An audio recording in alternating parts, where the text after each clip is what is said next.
बदमाशी का विनर हूँ मैं, मिला मुझे ट्रॉफी है। अच्छा रहता हूँ अकेले क्योंकि सिर अकेला काफी है।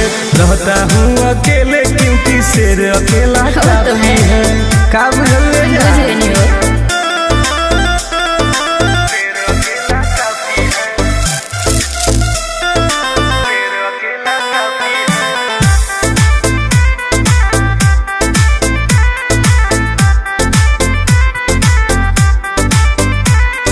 जानता सब हमारा बारे में, कहे कि देरी न करीला मारे में, सीधे ठोक दिला।